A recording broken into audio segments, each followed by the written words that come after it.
얼마 전 세계저널에서는 베트남 관련 가짜뉴스를 만드는 유튜버들을 고발했었습니다. 하지만 여전히 가짜뉴스를 만들어내고 있어 이번에는 좀 더 팩트를 말씀드려 보겠습니다. 부디 현명하신 시청자분들의 판결에 맡기도록 하겠습니다. 삼성이 베트남에서 직원 40만 명 일괄 해고했다고 합니다. 베트남이 국가 파산 사퇴 선언을 했다고 합니다. 한국의 기재부가 한국 기업들은 베트남에서 철수를 권고한다고 합니다.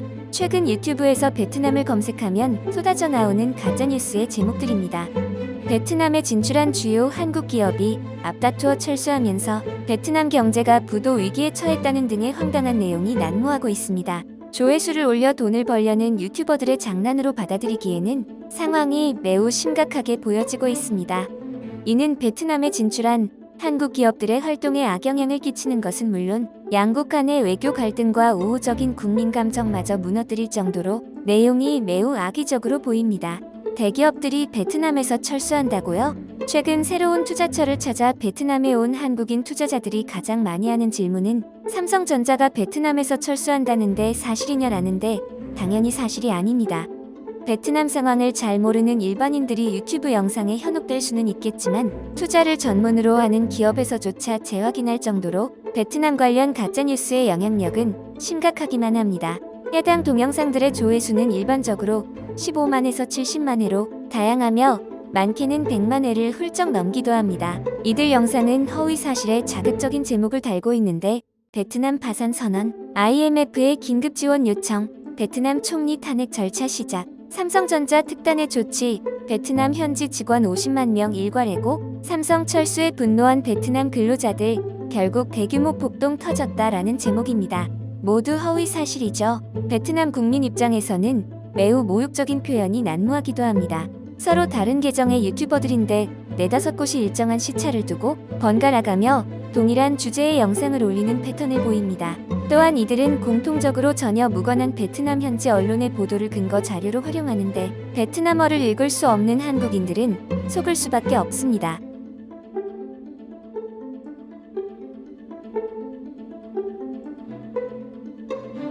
그렇다면 팩트는 무엇일까?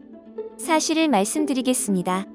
삼성전자 베트남 휴대전화 공장의 철수에 대해서는 삼성전자 인도 공장의 스마트폰 생산 물량이 대폭 늘어나게 되면서 베트남 생산량이 일부 줄어들 수 있다는 관측이 있을 수도 있다는 겁니다. 아직 아무것도 결정되지 않았다는 겁니다. 그럼 좀 더 자세히 살펴볼까요? 2018년 삼성전자는 인도 노이다 지역에 세계 최대 규모의 스마트폰 공장을 세우고 2019년 9월 마지막 중국 공장의 문을 닫으면서 중국 생산량을 모두 인도로 돌렸습니다. 여기에 더해 삼성전자 스마트폰 전체 생산량의 50에서 60%를 차지하는 베트남 공장들이 코로나19로 생산의 차질을 빚게 되자 공급처 확대를 위해 인도로 물량을 분산한다는 관측이 베트남 철수로 와전된 것으로 보이게끔 합니다. 하지만 이는 어디까지나 낮은 확률의 가설이지 진실하고는 거리가 한참 멀어 보이죠. 업계 관계자는 베트남에는 고가 모델 중심으로 인도에는 중저가 모델 중심으로 물량이 조정될 것으로 관측된다고 조심스럽게 전망하기도 했습니다. 삼성과 더불어 베트남에 많은 투자를 하고 있는 LG그룹이 철수한다는 가짜 영상도 넘쳐납니다. 최근에는 LG 디스플레이가 베트남을 철수해 파주로 돌아온다는 내용이 퍼졌습니다. 이는 디스플레이 산업 전반에 대한 이해가 부족해 생긴 오해이죠. LCD는 중국의 저가 공세와 공급 과잉으로 적자 산업이 된 지 오래입니다. 삼성 디스플레이는 2020년 LCD 사업 자체에 대한 포기 선언을 했고 LG 디스플레이는 2021년 고부가 가치의 OLED에 집중하기로 했습니다. LG 디스플레이 관계자 역시 금시초문에 가짜뉴스이자 말도 안 되는 헛소문이라고 단칼에 일축했습니다. 눈을 크게 떠 정확하게 봐봅시다. 정작 세계적인 글로벌 기업들은 베트남으로 향하고 있습니다.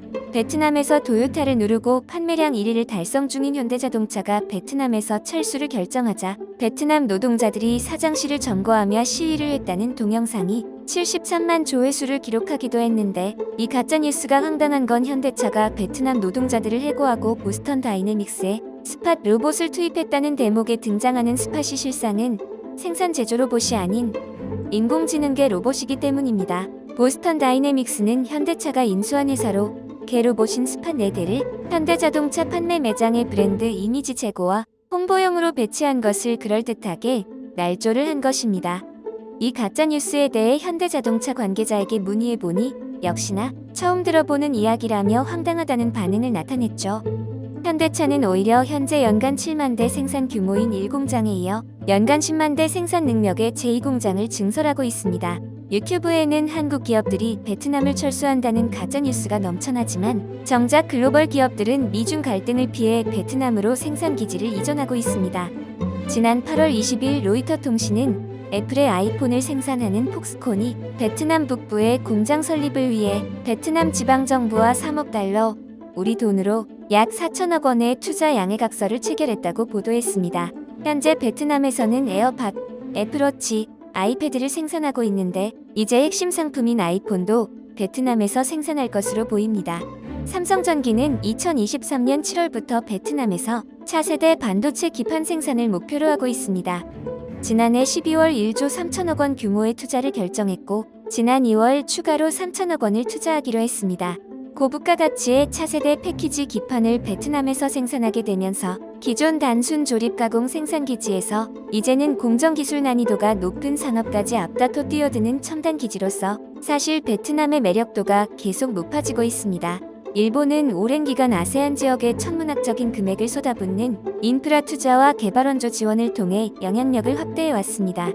그러다가 지난 20여 년간 중국의 영향력을 빼앗기며 아세안은 일본과 중국, 한국의 각 축장이 되고 있죠. 사실 유독 베트남에서만 한국의 영향력이 상당해 보입니다. 일례로 거리를 지나가면 남자들은 박항서라고 이야기를 하면 한국인에게 친근감을 표시하죠. 가짜뉴스로 한국과 베트남의 관계가 안 좋아지면 이득을 보는 세력은 어디일까요? 금방 답이 나옵니다. 일본과 중국이죠. 허위 사실을 유포하고 한국 베트남 양국의 관계를 위협하는 유튜버들에 대한 민형사상의 처벌을 강력히 촉구하며 좀 더 올바른 정보를 전달하는 세계 저널이 되도록 노력하겠습니다. 지금도 열심히 일하는 대한민국 국민들 화이팅입니다. 오늘 제가 준비한 소식은 여기까지입니다. 시청해주셔서 감사합니다. 여러분의 구독, 좋아요와 알림 설정은 큰 힘이 됩니다.